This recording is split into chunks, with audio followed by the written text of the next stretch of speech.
Bapak Ibu Saudara, pagi ini saya mau berbicara mengenai iman dan perbuatan. Kita kembali akan melihat satu perikop yang pernah kita baca dalam Yakobus pasal 2 ayat 14 sampai ayatnya yang ke-26. Nah, Bapak Ibu Saudara, salah satu persoalan dalam kekristenan kita adalah persoalan mengenai iman dan perbuatan. Ada yang menganggap ikut Tuhan saja itu dengan sungguh-sungguh itu cukup dengan iman saja. Sebagian menganggap bahwa kita harus menekankan pada perbuatan baik, karena cukup dengan berbuat baik tanpa beriman kepada Tuhan Yesus kita akan diselamatkan. Saudara-saudara, iman dan perbuatan itu tidak bisa dipisahkan. Baik dalam hubungannya dengan Allah, berbicara mengenai keselamatan yang kita terima, maupun dalam hubungannya dengan sesama orang percaya, atau di mana saja kita berada, ditempatkan oleh Tuhan. Orang yang punya iman di dalam perikop ini, kata Yakobus, harus menunjukkan iman itu lewat perbuatan. Artinya begini, saudara-saudara, jika kita mengaku bahwa kita percaya, jika kita mengaku bahwa kita adalah anak Tuhan, jika kita mengaku bahwa kita adalah orang Kristen, maka kekristenan kita itu bisa dilihat oleh orang banyak. Kita bisa menemukan ada orang yang setianya begitu luar biasa beribadah, tapi dia menganut pandangan begini: saya si pendeta seperti Tuhan Yesus tidak pernah berubah, dulu, sekarang, sampai selamanya. Ya memang saya udah begini, udah gak bisa berubah. Saya mah gampang tersinggung, jangan sekali-sekali singgung. Tapi kalau saya nyinggung, pendeta maklumlah. Kalau pendeta udah dewasa, saya masih kanak-kanak rohani. Saudara-saudara, iman yang ada dalam hidup saya dan saudara, itu akan kita tunjukkan lewat perubahan-perubahan hidup yang nampak dalam kehidupan kita sekalian. Jika kita berkata kita punya iman, maka perbuatan-perbuatan seseorang yang berkata dia punya iman, itu adalah bukti bahwa orang itu punya iman. Tidak heran ada orang juga yang melayaninya hebat, begitu luar biasa, tetapi saudara, dia kalau marah, wah, anjing kesayangannya pun ikut diam. Kalau dia suruh diam, diam bro, diam loh. Saking dia udah tahu majikannya kalau marah.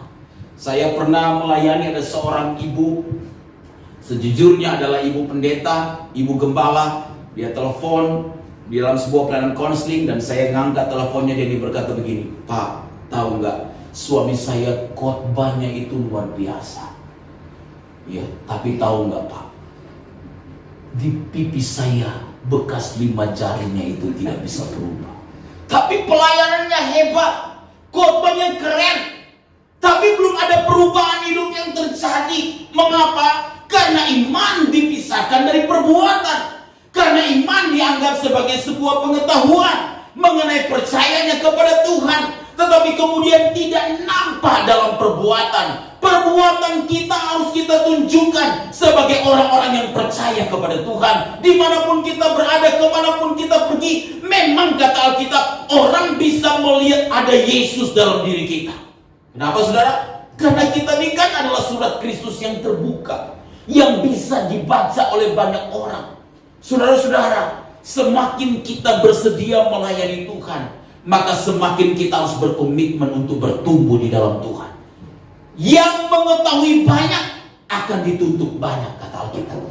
Karena itu, saudara-saudara, Yakobus mau mengingatkan kepada kita sekalian bahwa iman dan perbuatan itu dua hal yang tidak bisa dipisahkan. Saudara lihat dalam ayat 14, Yakobus berkata begini, apakah gunanya saudara-saudaraku jika seorang mengatakan bahwa ia mempunyai iman, padahal ia tidak mempunyai perbuatan? Dapatkah iman itu menyelamatkan dia?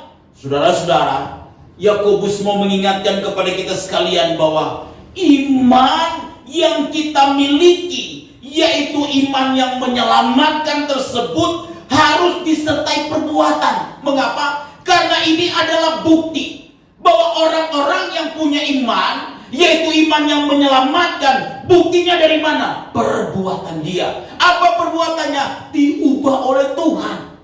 Sederhananya, kalau dia dulu ngomongnya banyak kebun binatang, sehingga orang suka bingung ini pelayan atau pelayanan, ini hamba Tuhan atau hambatan. Tapi setelah dia percaya sungguh-sungguh, berubah loh saudara. Cara dia ngomong berubah. Ada perbedaan, ada nilai-nilai kekristenan yang dalam di situ. Sederhananya, iman yang disertai oleh perbuatan adalah sebuah perubahan hidup yang saya dan saudara harus alami dalam hidup kita. Amin saudara. Ini bukan persoalan kita S1, S2, S3, S-Teller dalam studi-studi kita yang hebat dan luar biasa, memiliki pengetahuan yang hebat. Itu tidak ada hubungan sama sekali dengan hal tersebut. Tetapi bagaimana kita bisa menunjukkan hidup kita ini sudah diubah oleh Tuhan saudara. Amin. Saudara-saudara, Yakobus memulai perikop ini dengan sebuah inti persoalan, bahwa lewat sebuah pertanyaan retorika dia mengatakan begini: apakah gunanya seseorang mempunyai iman jika tidak mempunyai perbuatan? Kira-kira kalau kita terjemahkan bebas di dalam ayat 14, percuma saja.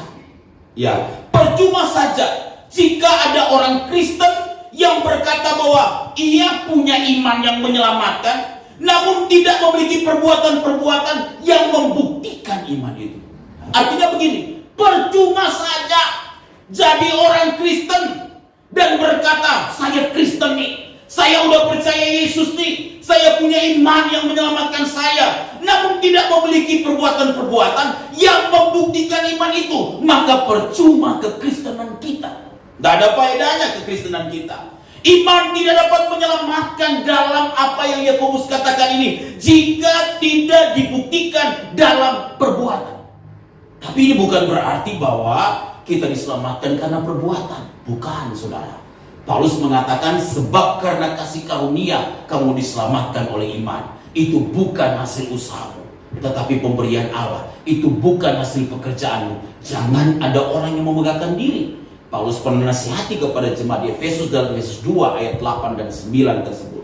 Bukan berarti kemudian Yakobus mau mengatakan, oh keselamatan itu karena perbuatan. Bukan saudara-saudara. Saudara, kita harus mengingat begini, bahwa Yakobus menulis surat ini kepada orang-orang Kristen yang sudah menjadi Kristen. Ya, kalau kita balik ke Yakobus 1 ayat pertama, dia tulis kepada orang-orang yang sudah percaya, orang-orang Kristen. Sehingga Yakobus ingin mengatakan begini, kalau kita berkata kita punya iman, nampakkanlah itu lewat perubahan hidup kita. Amin saudara. Nampakkanlah itu lewat sikap kita. Kita harus jadi berkat dimanapun kita berada. Orang bisa terberkati lewat hidup saya dan saudara. Saya percaya orang Kristen pasti jadi berkat. Di mana dia berada. Kalau dia ada di kantor, dia jadi berkat dengan rekan sejawatnya di kantor. Ya memang ada orang-orang yang kadang-kala tidak suka dengan kita, yaitu urusan mereka. Tapi kita tetap berusaha untuk baik kepada siapa saja. Kalau dia tinggal di kompleks, dia gak punya musuh di lorong itu. Ya, sehingga dia berkata, aduh ada musuh saya. Walaupun rumahnya di situ, dia mutar ke lorong sebelah, saudara. Hanya untuk apa? Menghindari katanya ada tetangganya yang bawel. Justru dengan tetangga yang bawel, kita mau jadi berkat. Amin saudara. Justru dengan orang yang mau jatuhin kita, kita mau jadi berkat kepada mereka. Orang-orang yang menceritakan kita di belakang, justru kita tetap tersenyum kepada mereka dan bertanya, apa kabar Bu? Sehat-sehat? Apa kabar? Sudah ke gereja? Lalu dia berkata begini, yang gini belum pernah ditemukan. Tetangga model begitu. Ya, kenapa? Dia udah ngatain, dia udah jelekin, tapi kita jadi berkat.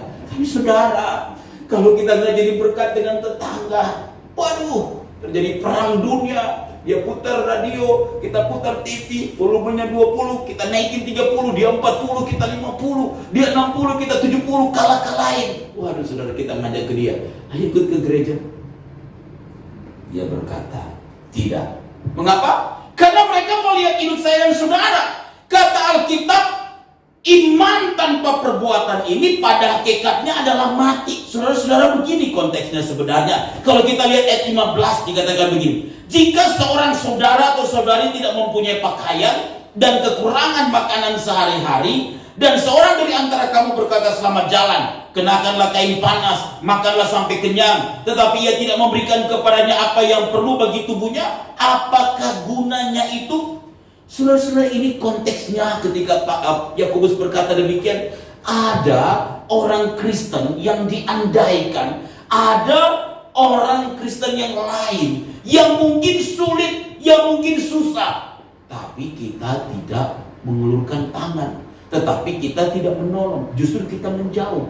Kami golongan sosialita, kamu golongan para orang yang termarginalkan. Sekarang di gereja banyak golongan-golongan. Seperti dulu aku dari golongan Paulus, kamu golongan Apolos, ya, kamu golongan apa lagi? Sekarang di gereja kadang kalau orang mengelompokkan diri, hanya ingin berteman dengan sekelompok orang yang mungkin secara status sosial lebih tinggi dibandingkan yang lain. Saudara-saudara, inilah yang kemudian Yakobus katakan, yang begini nggak nampak perbuatan mereka. Kita diajarkan oleh Alkitab, iman kita harus bisa dilihat oleh orang lain, yaitu orang yang ada di sekitar kita yang mungkin berada dalam pergumulan. Karena itu saudara-saudara, jika ada orang Kristen, jika ada orang yang mengaku Kristen, mengaku percaya, namun tidak menunjukkan itu dalam perbuatan mereka, lewat sebuah perubahan hidup yang nyata dalam hidup mereka, maka dia bukan Kristen yang sejati. Dia bukan Kristen yang sejati. Saudara-saudara, kita harus menganggap semua orang sama. Kita harus bertolong-tolongan, kata Alkitab, terutama kepada saudara-saudara seiman, konteksnya Yakobus. Karena itu Alkitab mengajarkan, bertolong-tolonganlah kamu terutama kepada siapa?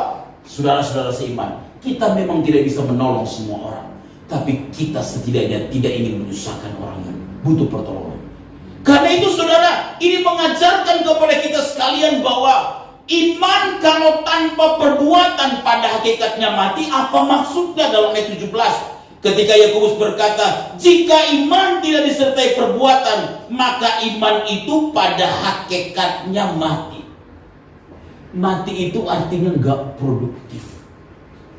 Iman yang pada hakikatnya mati itu nggak produktif, Bapak Ibu Saudara. Artinya begini, maksudnya apa tuh iman nggak produktif? Maksudnya adalah kita di Kristen, ya, tapi hidup kita tidak membawa Kristus di mana Tuhan bawa dan tempatkan kita, sehingga kita tidak bisa jadi saksi Tuhan. Iman kita yang seperti inilah yang kata Yakobus pada hakikatnya mati, tidak produktif dalam kehidupan saya dan saudara. Karena itu, menjadi orang Kristen yang produktif, iman kita harus ditunjukkan lewat perbuatan. Saudara bisa lihat Yakobus berkata, misalnya di dalam ayatnya yang ke-18, lalu ayat yang ke-19, lalu ayat 21, dia berkata begini, bukankah Abraham bapak kita dibenarkan karena perbuatan-perbuatannya? Ketika ia mempersembahkan Ishak anaknya di atas mezbah, lalu dia juga mengutip tentang Rahab pelacur itu, bagaimana dibenarkan karena perbuatan-perbuatan mereka. Jadi orang Kristen yang produktif itu imannya harus nampak dalam perbuatan. Sebenarnya apa? Ada perubahan hidup yang terjadi dalam hidup kita. Bagaimana kita bisa mengaplikasikan itu? Dulu kita nggak mencintai hal-hal yang rohani misalnya. Sekarang setelah kita percaya Tuhan sungguh-sungguh, kita tuh lebih tertarik kepada hal-hal yang rohani. Ada perubahan cara pandang kita. Tuhan mengubah kita. Saudara-saudara, kita harus lebih senang diajak ke rumah Tuhan daripada lebih senang diajak ke mall. Harusnya begitu kita orang Kristen. Amin, saudara. Kita harus lebih senang diajak berdoa daripada diajak makan, misalnya begitu. Bagi kita Tuhan adalah segala-galanya dalam hidup kita. Bagi kita Tuhan yang menjadi nomor satu dalam hidup kita. Apa yang dunia lihat dalam hidup kita adalah Yesus yang kita nampakkan lewat kehidupan kita sehari-hari. Iman yang seperti inilah yang membawa kepada keselamatan. Bukan iman sekedar pengetahuan, Memang ketika Yakobus berkata begini, saudara-saudara, engkau percaya bahwa hanya ada satu Allah saja, itu baik. Tapi setan-setan juga percaya akan hal itu, dan mereka gemetar. Percaya ini adalah pisteo. Percaya bukan seperti orang yang percaya orang Kristen punya Isa Al-Masih sebagai juru selamat. Percaya bukan seperti orang di luar sana yang berkata dia percaya Yesus itu adalah Tuhan dan juru selamat. Bukan percaya sekedar pengetahuan, tapi percaya ini adalah pemberian hidup kita kepada Tuhan seutuhnya. Jadi ketika kita percaya kepada Tuhan, maka kita mempercayakan hidup kita kepada Tuhan. Itu artinya percaya. Iblis juga percaya Yesus Tuhan. Iblis juga percaya Yesus Allah. Bedanya saudara, dia tidak mempercayakan hidupnya kepada Tuhan.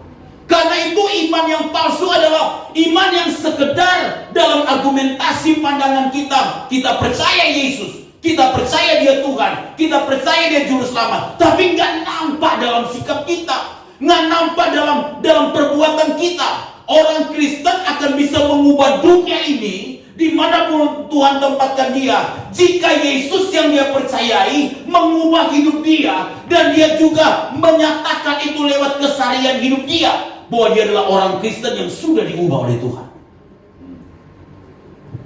Amin.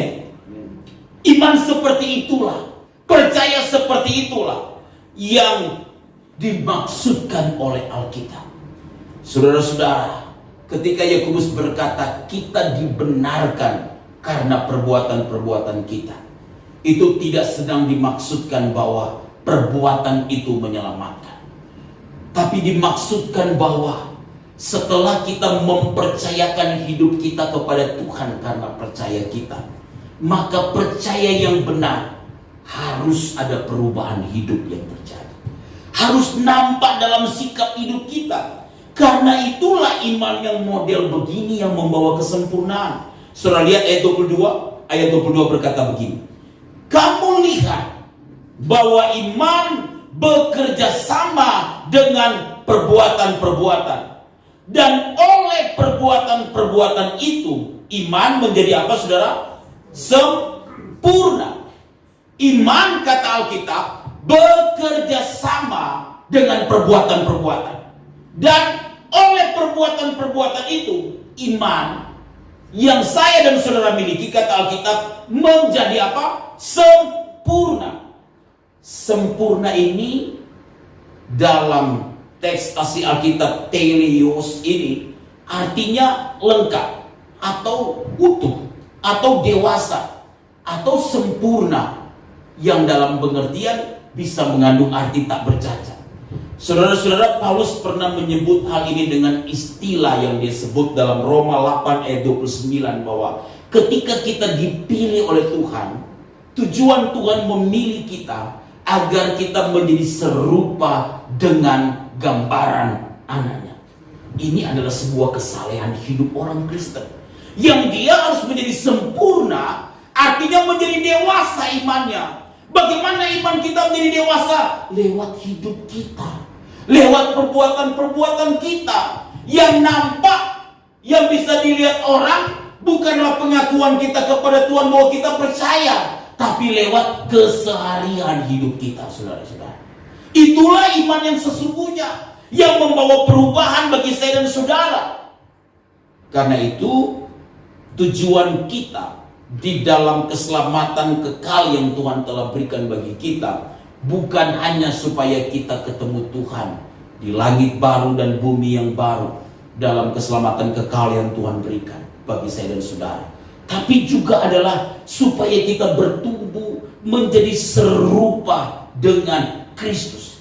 Maksudnya apa? Memiliki sifat dan karakter seperti Yesus.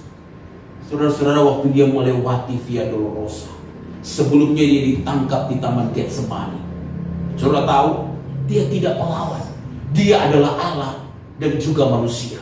Bisakah dia memerintahkan bahwa malaikat yang adalah pasukan tentara bala tentara sorga turun ke bumi untuk menolong dia? Bisa. Tapi dia tidak melakukan hal tersebut. Saudara-saudara, waktu dia diperhadapkan kepada imam besar Kayafas, diperhadapkan kepada Herodes, tidak ada satu kata yang keluar dari mulutnya. Satu kata yang menggerutu ataupun menyalahkan dan lain sebagainya. Itulah sifat yang harus saya dan saudara teladani.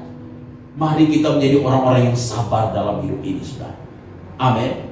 Milikilah seperti apa yang ada pada Yesus sifatnya, yang itu kita perlu kenakan di dalam kehidupan kita sekalian. Itulah yang dimaksudkan dengan sempurna, yaitu dewasa secara rohani, memiliki sifat-sifat Yesus yang ada dalam diri kita. Sempurna itu berarti dewasa secara rohani, tapi juga menunjuk kepada sebuah kesalehan hidup Kristen. Artinya orang Kristen itu memang harus membenci dosa. Orang Kristen itu tidak boleh dekat dengan dunia dalam pengertian menjadi orang-orang yang duniawi. Ada sebuah batasan yang jelas ketika kita menjadi orang percaya. Batasan yang jelas itu adalah bagaimana kita perlu mengenakan sifat-sifat Yesus di dalam hidup saya dan saudara. Kalau enggak, kita tidak ada bedanya dengan orang yang ada di dunia. Kita memang tinggal di dunia ini yang tidak mudah, saudara. Mengapa? Dunia ini sudah terkontaminasi dengan dosa. Sehingga kadangkala kita terbawa oleh arus dunia ini. Kita terbawa oleh situasi-situasi yang itu bisa mencobai kita untuk melakukan hal yang tidak berkenan kepada Tuhan. Tapi tahukah saudara, kita perlu berjuang seperti Yesus berjuang. Amin, saudara. Dia adalah Allah, dia juga adalah manusia, tetapi dia tidak menganggap kesetaraan dengan Allah, kata Alkitab, sebagai milik yang harus dia pertahankan. Yesus tidak berkata begini, aku Allah, kamu tidak mungkin lakukan ini padaku. Tidak, saudara. Tapi dia mengikuti apa yang Bapa mau bagi dia. Dia mengikuti via dolorosa saja. Ikuti saja jalan salib yang Tuhan mau, yang Bapa di surga mau untuk dijalani oleh Yesus. Hidup kekristenan kita harusnya seperti itu, saudara-saudara. Kita ikut saja apa yang Tuhan mau dalam hidup kita. Amin, saudara.